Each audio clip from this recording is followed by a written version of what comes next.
Hi friends, ഇന്ന് നമ്മൾ പറയാൻ പോകുന്നത് എങ്ങനെയാണ് ഒരു ബ്രൂഡിനെ സെറ്റാക്കുന്നത്, അതെങ്ങനെയാണ് നമ്മൾ ബ്രീഡിംഗ് പെയർ ആയിട്ട് ചെയ്യുന്നത്, അതാണ് നമ്മൾ പറയാൻ പോകുന്നത്. അപ്പോൾ നമ്മുടെ ഫാമിലി ഇപ്പോൾ അത് ചെയ്യാനായിട്ടുണ്ട്. ഏകദേശം 2-2.5 മാസം അടുത്ത് പ്രായമായ ഗ്രീൻ പ്ലാറ്റൻ റെഡിൻ്റെ ബ്രൂഡാണ് നമ്മൾ സെറ്റ് ചെയ്യാൻ പോകുന്നത്. അപ്പോൾ ഇതിൻ്റെ ബ്രൂഡ് കുറച്ച് പ്രായമായിട്ടുണ്ട്. അപ്പോൾ നമുക്ക് കുറച്ചുകൂടി നല്ല ചെറുകുറുക്കോട് കൂടിയുള്ള ഒരു നല്ലൊരു പെയറിനെ കിട്ടാൻ വേണ്ടിയിട്ടാണ്. അപ്പോൾ നമുക്കിതിൽ ഞാനിപ്പോൾ 2 ഫീമെയിലും 2 മെയിലും എന്ന തോതിലാണ് എടുക്കാൻ പോകുന്നത്. 2 മെയിൽ ഇപ്പോൾ നല്ല അടിപൊളിയായിട്ട് 2 മെയിലുകൾ ഇതിൽ നമ്മുടെ ഗ്രീൻ പ്ലാറ്റിനത്തിൻ്റെ ഉണ്ട്.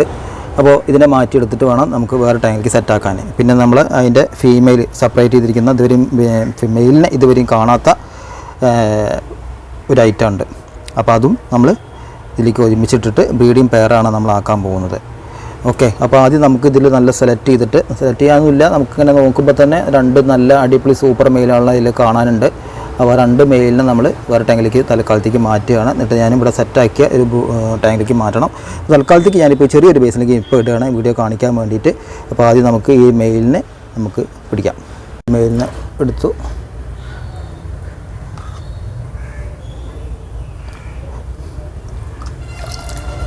രണ്ട് മെയിലിനെടുത്തു. അപ്പോൾ ഇനിയും അതിലും 2 മെയിൽ ഇതിൽ ഓൾറെഡി ഇപ്പോൾ നമ്മൾ എടുത്ത് കഴിഞ്ഞു. വേറെ മെയിലുണ്ട്, പക്ഷേ അത് കളറും കാര്യങ്ങളൊന്നും ആയിട്ടില്ല. അപ്പോൾ നമ്മൾ ഷൂട്ടേഴ്സിനാണ് നമ്മൾ ആദ്യം എടുത്ത് മാറ്റാൻ പോകുന്നത്. അതാണ് ഇപ്പോൾ നമ്മൾ ഇതിലേക്ക് എടുത്തിട്ടുള്ളത്. ഷൂട്ടേഴ്സ് എന്ന് തന്നെ പറയുക. ഒരു ബ്രീഡിംഗ് പെയറിൽ ഒരു 10-15 കുഞ്ഞുങ്ങളുണ്ടെങ്കിൽ അതിൽ 1-2 അപൂർവമായിട്ട് ചിലപ്പോൾ 1 ആയിരിക്കും വരിക, ചിലപ്പോൾ 2 ആയിരിക്കും വരിക. അപ്പോൾ നമുക്ക് 2 നമുക്ക് നല്ല ക്വാളിറ്റിയിലുള്ള പെട്ടെന്ന് കളറും കാര്യങ്ങളും ഇയറും കാര്യങ്ങളൊക്കെ വരുന്നതാണ് നമ്മൾ ഷൂട്ടേഴ്സ് എന്ന് പറയുക. ബാക്കിയുള്ളതൊക്കെ സാധാരണയായിട്ട് നോർമലായിട്ട് കുഞ്ഞുങ്ങൾ വളർന്നു വരുന്നതായിരിക്കും. അപ്പോൾ ഇത് വളരെ ഫാസ്റ്റായിട്ട് വളരെ പെട്ടെന്ന് നല്ല ഗ്രോത്തും നല്ല ആക്റ്റീവും നല്ല കളറും ഇയറും ഒക്കെ വളരെ പെട്ടെന്ന് ഗ്രോത്ത് കിട്ടുന്നതാണത്. അപ്പോൾ ഇതിനെയാണ് നമ്മൾ ബ്രീഡിംഗ് പെയറായിട്ട് നമ്മൾ ചെയ്യുന്നത്. അപ്പോൾ ചില ഐറ്റത്തിൽ നമുക്ക് ചിലപ്പോൾ ഇതേമാതിരി ഷൂട്ടേഴ്സ് ഒന്നും കാണില്ല. എല്ലാം ഒരേ ലെവലായിരിക്കും, എല്ലാത്തിനും ഒരേ കളറായിരിക്കും, ഒരേ ഇയറും കാര്യങ്ങളൊക്കെ ആയിരിക്കും. അപ്പോൾ ഇതിന് ചിലപ്പോൾ അങ്ങനെ ഇതേമാതിരി ഷൂട്ടേഴ്സ് എന്ന് നമുക്ക് കിട്ടാറുണ്ട്. അപ്പോൾ നമുക്ക് 2 ഫീമെയിലിനെ മെയിലിനെ നമ്മൾ ടാങ്കിലേക്ക് മാറ്റി ഇതേമാതിരി ഷൂട്ടേഴ്സ് നമുക്ക് ഫീമെയിൽസിലും നമുക്ക് കിട്ടിയിട്ടുണ്ട്. അപ്പോൾ അതിലാണ് നമ്മൾ ഇവരെ കൂടെ ഇടാൻ പോകുന്നത്. അപ്പോൾ നമുക്ക് അതിനൂടെയും കാണാം. ഷൂട്ടേഴ്സിൽ പെട്ട ആ ഒരു ഫീമെയിൽ അപ്പോൾ വളരെ പെട്ടെന്ന് മറ്റുള്ള ഫീമെയിലിനേക്കാളും കുറച്ചും കൂടി ഗ്രോത്ത് കാര്യങ്ങളൊക്കെ അതിലുണ്ട്. അപ്പോൾ കിട്ടാനുള്ള കാരണം ഞാൻ പറഞ്ഞുതരാം. മറ്റുള്ള സാധാരണ ഒരു ആ ഒരു ഫീമെയിലും തമ്മിലുള്ള ഡിഫറൻസ് ആദ്യം കാണിച്ചാൽ. അപ്പോൾ ആ ഡിഫറൻസാണ് ഇപ്പോൾ നമ്മൾ കാണിക്കാൻ വേണ്ടി വെച്ചിട്ടുള്ളത്. അപ്പോൾ കുറച്ചുകൂടി വലിപ്പമുള്ള ഒരു ഫീമെയിൽ കണ്ടില്ലേ, പിന്നെ കുറച്ചുകൂടി ചെറുത്. അപ്പോൾ ഈ ചെറുതാണ് നോർമലായിട്ട് വരുന്നത്. മറ്റത് കുറച്ച് സ്പീഡായിട്ട് അതിന് നമ്മൾ ഷൂട്ടേഴ്സ് എന്ന് പറയാം. ഷൂട്ടേഴ്സിന് വേറെ പ്രോബ്ലം ഒന്നും ഇല്ല കേട്ടോ. അത് സ്വാഭാവികമായിട്ട് വരുന്നതാണ്, നല്ല ക്വാളിറ്റിയുള്ള റിസൾട്ടാണ്. അപ്പോൾ അതിനെ നമ്മളിനി ഈ ഒരു മെയിലിൻ്റെ കൂട്ടത്തിൽ നമ്മൾ ഇടാൻ പോകുന്നത്. അപ്പോൾ ആ ഒരു മെയിലിൻ്റെ കൂട്ടത്തിലേക്ക് നമ്മളൊരു ഫീമെയിലിനെ ഇറക്കി വിട്ടു. ഇനി ഒരു ഫീമെയിലിനും കൂടി നമുക്ക് എടുക്കണം. അടുത്ത ഫീമെയിലിനെ നമുക്ക് അതേ സൈസിലുള്ള അതേ വലുപ്പത്തിലുള്ള ഒരു ഫീമെയിലും കിട്ടി. ആ ഫീമെയിലും കൂടി നമ്മൾ ഇതിലേക്ക് റിലീസ് ചെയ്യുകയാണ്. ഇപ്പോൾ 2 ഫീമെയിലും കൂടി ആയി. അപ്പോൾ നമുക്ക് ഒരു ഫീമെയിലും കൂടി ആക്കാം, നമുക്ക് 3 ആക്കാം. അപ്പോൾ ആ സൈസിലുള്ള ഒന്നും കൂടി ഇതിലുണ്ട്, അതിനൂടിയാണ് നമ്മൾ പിടിക്കാൻ പോകുന്നത്. അതാണ് അത് 3ാമത്തെ ഫീമെയിൽ. അപ്പോൾ 3 ഫീമെയിൽ നമ്മളിതിലേക്ക് റിലീസ് ചെയ്ത് കഴിഞ്ഞു. 3 ഫീമെയിലും 2 ഫീമെയിലും. അപ്പോൾ ഒരു ഫീമെയിൽ ആ ഒരു ഫീമെയിലിനെ നോക്കുന്ന രീതി കണ്ടില്ലേ. കാരണം കുറേ കാലം ചെറുപ്പത്തിൽ മാറ്റിയിട്ടതാണ്. അപ്പോൾ ആ ഒരു മെയിൽ ഈ ഒരു ഫീമെയിലിനെ മെയ്റ്റ് ചെയ്യുന്നത് കാണുന്നതാണ്. നല്ല രസമുള്ളൊരു സംഭവമാണ്. അപ്പോൾ 3 ഫീമെയിൽ ഇടാനുള്ള കാരണം നമുക്ക് കുറച്ചും കൂടി ഒരു കുഞ്ഞുങ്ങളെ എണ്ണം കൂട്ടാൻ വേണ്ടിയിട്ടാണ് ഇപ്പോൾ ഇതിലേക്ക് ഇട്ടിട്ടുള്ളത്.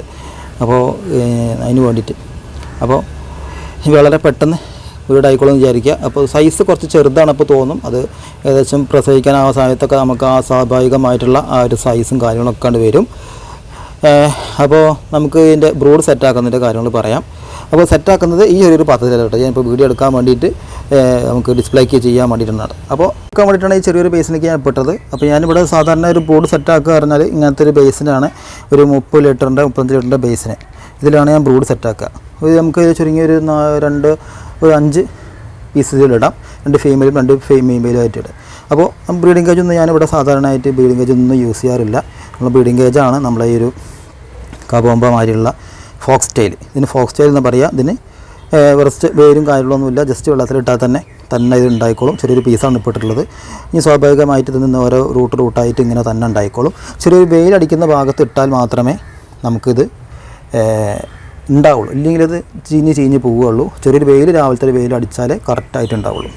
അപ്പോൾ ഇതിൽ നോക്കിയാൽ തന്നെ ഇതിൻ്റെ മെയിൽ നല്ല ആരോഗ്യമുള്ള മെയിലുകളാണ് നമുക്ക് കാണാം. 2 മെയിലും ഈ ഒരു 3 ഫീമെയിലിനെ പിന്നാലെ പോകുന്നുണ്ട്. കാരണം നല്ല പെട്ടെന്ന് നമുക്കിത് വീടായി കിട്ടുമെന്ന് തോന്നുന്നു.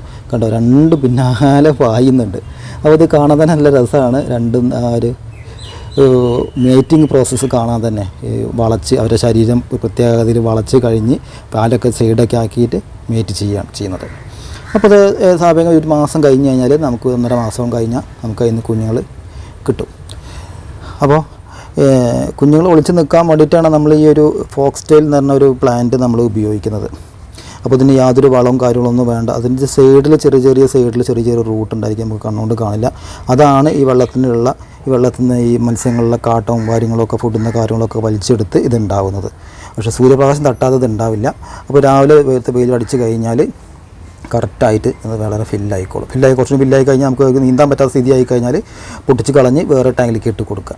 ഒരു മിതമായ രീതിയിൽ മാത്രമേ പറ്റുള്ളൂ, അല്ലെങ്കിൽ അവർക്ക് നീന്തി കളിക്കാൻ പറ്റില്ല. അപ്പോൾ കുഞ്ഞുങ്ങളുണ്ടായി കഴിഞ്ഞാൽ കുഞ്ഞുങ്ങൾ സ്വാഭാവികമായിട്ടും ഇതിൽ വന്ന് ഒളിച്ച് നിൽക്കും. അപ്പോൾ നമ്മൾ കുഞ്ഞുങ്ങളെ കാണു കഴിഞ്ഞാൽ നമ്മൾ വേഗം എടുത്ത് ഒഴിവാക്കുകയാണ് ഞാനിവിടെ ചെയ്യാറുള്ളത്. അപ്പോൾ അവർക്ക് എപ്പോഴും റിലീഫായി കിട്ടും. ഇല്ലെങ്കിൽ ബ്രീഡിംഗ് കേജ് ആണെങ്കിൽ കുറച്ച് വലിയ ബ്രീഡിംഗ് കേജ് അവർക്ക് യൂസ് ചെയ്യണം, അവർക്ക് റിലീഫായി. അതിൽ ബ്രീഡിംഗ് കേജ് ആണെങ്കിൽ ചെറിയൊരു ബ്രീഡിംഗ് കേജ് വെക്കാൻ പറ്റും. അപ്പോൾ അവർക്ക് നിന്ന് തിരിയാനുള്ളൊരു സ്പേസ് ഉണ്ടാവില്ല. അതുകൊണ്ടാണ് ഞാൻ ഇവിടെയുള്ള ടാങ്കിലൊക്കെ ഇതേമാതിരി ഫോക്സ്-ടെയിൽ എന്ന് പറഞ്ഞ പ്ലാന്റ്, കബോമ പ്ലാന്റൊക്കെ നട്ട് പിടിപ്പിക്കുന്നത്. വലിയ ടാങ്കാണെങ്കിൽ ബ്രീഡിംഗ് കേജ് യൂസ് ചെയ്യുക. ഈ വലുപ്പത്തിൽ വലിയ ബ്രീഡിംഗ് കേജ് ആണെങ്കിൽ ഒരു നീന്തി കളിക്കാനുള്ള സ്പേസ് ഉണ്ടാകുമല്ലോ. അപ്പോൾ ആ സ്പേസ് ഇല്ലാത്തതുകൊണ്ടാണ് നമ്മൾ ഇങ്ങനെ ഈ ഒരു ബ്രീഡിംഗ് കേജ്, ഫോക്സ്-ടെയിലിൻ്റെ ഒരു ബ്രീഡിംഗ് കേജ് നമ്മളിവിടെ യൂസ് ചെയ്യുന്നത്. അപ്പോൾ നമുക്ക് ഇവരെ ഇതിലേക്ക് നമുക്ക് റിലീസ് ചെയ്യാം. ഇനി നല്ല പെല്ലറ്റ് ഫുഡും ലൈഫ് ഫുഡും കൂടിയും കൊടുത്തു കഴിഞ്ഞാൽ അവർ കുറച്ചും കൂടി നല്ല സ്ട്രെങ്ത്തും കാര്യങ്ങളൊക്കെ ആയിട്ട് വരും. നല്ല ആരോഗ്യത്തോടു കൂടി വളരെ പെട്ടെന്ന് നമുക്ക് വീടായും കിട്ടും. നല്ല കുഞ്ഞുങ്ങൾ ആരോഗ്യത്തോടു കൂടിയുള്ള നല്ല കുഞ്ഞുങ്ങൾ നമുക്ക് അതിൽ നിന്ന് കിട്ടും. നല്ല ഹെൽത്തി ഫുഡ് കൊടുത്താൽ നമുക്ക് അതിനനുസരിച്ച് റിസൾട്ട് കിട്ടും. ലോക്കൽ ഫുഡും കൊടുത്തു കഴിഞ്ഞാൽ നമുക്ക് അതിൻ്റെ എത്രത്തോളം റിസൾട്ട് കിട്ടുമെന്ന് നമുക്ക് പറയാൻ പറ്റില്ല. അപ്പോൾ ഇതേമാതിരി ആക്ടിവിറ്റീസിനെ നമുക്ക് കിട്ടണം. നമുക്ക് കുറേ കാലം ഈ ബ്രൂഡ് സ്റ്റോക്ക് നമ്മൾ കീപ്പ് ചെയ്യണമെന്നുണ്ടെങ്കിൽ നല്ല ക്വാളിറ്റിയിലുള്ള ഫുഡൊക്കെ കൊടുത്താൽ നല്ല റിസൾട്ട് നമുക്ക് തരും. ഇതുപോലെ കണ്ടില്ല, ആ ഒരു ആക്റ്റീവ്നെസ് ആ ഒരു ഫീമെയിലിൻ്റെ പിന്നാലെ 2 മെയിലും ഫീമെയിലാണെങ്കിലും നല്ല ആക്റ്റീവ് ഒക്കെ നല്ല ആക്റ്റീവിലാണ് എല്ലാം ഇരിക്കുന്നത്. അപ്പോൾ അത് കാണാൻ തന്നെ നല്ല പ്രത്യേക രസമാണ്. അപ്പോൾ ഒന്നാമത് പ്രത്യേകം നമ്മൾ രസമുള്ള കാരണം തന്നെ മെയിനായിട്ട് നമ്മൾ ഈ ഒരു പുതിയ ഐറ്റം ഗ്രീൻ പ്ലാറ്റം റെഡിൻ്റെ ആ ഒരു പവറുമാണ്. ഇത് കുറച്ചുകൂടി സൈസായി കഴിഞ്ഞാൽ അതിൻ്റെ ഒരു ഇയർ നന്നായിട്ട് എടുത്തങ്ങോട്ട് വരും കേട്ടോ. അപ്പോൾ നമുക്ക് ഇത് ഈ ടാങ്കിലേക്ക് നമ്മളിലേക്ക് ഇടാം. ഇത് ആ ഒരു മെയിലും ഫീമെയിലുകളും പരസ്പരം നല്ല ഫസ്റ്റ് നൈറ്റും കാര്യങ്ങളൊക്കെ നടക്കുന്നുണ്ട്. അപ്പോൾ വളരെ പെട്ടെന്ന് അവർ ബീഡായി കിട്ടുമെന്ന് വിചാരിക്കാം. നല്ല ആക്റ്റീവ് ലിസ്റ്റിന് 2 ഫീമെയിലാണെങ്കിലും മെയിലാണെങ്കിലും 2 നല്ല പരസ്പരം നല്ല ആക്റ്റീവിലിരിക്കുന്നുണ്ട്. അപ്പോൾ എങ്ങനെ വേണം നമുക്കൊരു നല്ലൊരു സ്ട്രെങ്ത് ആയിട്ടുള്ള ബ്രൂഡ് സ്റ്റോക്ക് നമ്മൾ സെലക്ട് ചെയ്യാൻ. അപ്പോൾ നമുക്ക് വളരെ പെട്ടെന്ന് കുഞ്ഞുങ്ങളെ കിട്ടും. അതാണ് നമുക്ക് എല്ലാവർക്കും ആഗ്രഹം. കുഞ്ഞുങ്ങളെ നമുക്ക് ബ്രൂഡ് സ്റ്റോക്ക് മേടിച്ച് കഴിഞ്ഞാൽ കുഞ്ഞുങ്ങൾ നമുക്ക് വളരെ പെട്ടെന്ന് കിട്ടണമെന്നല്ല, അതല്ല എല്ലാവർക്കും ഇഷ്ടം. എനിക്കും വളരെ ഇഷ്ടം അതാണ്, വളരെ പെട്ടെന്ന് കുഞ്ഞുങ്ങൾ ഉണ്ടായി കിട്ടുക, കുഞ്ഞുങ്ങൾ വേഗം വലുതാവുക. അതുകൊണ്ട് ആ കുഞ്ഞുങ്ങൾ നമ്മൾ വലുതായി അതേ ബ്രൂഡ് സ്റ്റോക്കിൻ്റെ അതേ കളറും കാര്യങ്ങളൊക്കെ കിട്ടുക. അപ്പോഴാണ് നമുക്ക് മനസ്സിലൊരു സന്തോഷം ഉണ്ടാവുക. അപ്പോഴാണ് നമ്മൾ വളർത്തിയതിനൊരു നമുക്കൊരു ഗുണം കിട്ടുള്ളൂ. അപ്പോൾ നമുക്ക് ഒരു സംതൃപ്തി ഉണ്ടാവുള്ളൂ എന്ന് പറയാം. അപ്പോൾ എല്ലാവരും ആഗ്രഹം പോലെ എനിക്കും ആഗ്രഹം. ഇതിനിപ്പോൾ കുഞ്ഞുങ്ങളുണ്ടായി ഇതേ കളറിൻ്റെ കുഞ്ഞുങ്ങളെ കിട്ടുകയാണെങ്കിൽ ഇപ്പോൾ നമ്മളത് ബ്രൂഡ് സ്റ്റോക്ക് സെറ്റാക്കിയത് സക്സസ് ആക്കിയതാണ് അർത്ഥം. അപ്പോൾ വരും നമുക്ക് അപ്ഡേഷനിൽ ഇതിൻ്റെ കുഞ്ഞുങ്ങളുണ്ടായി കഴിഞ്ഞാൽ വീണ്ടും ഞാൻ കാണിച്ചു തരുന്നതാണ്. അപ്പോൾ നമ്മൾ ഇന്നത്തെ വീഡിയോ എല്ലാവർക്കും ഇഷ്ടപ്പെട്ടു വിചാരിക്കുന്നവർക്ക് എല്ലാവർക്കും ഗുഡ് ബൈ.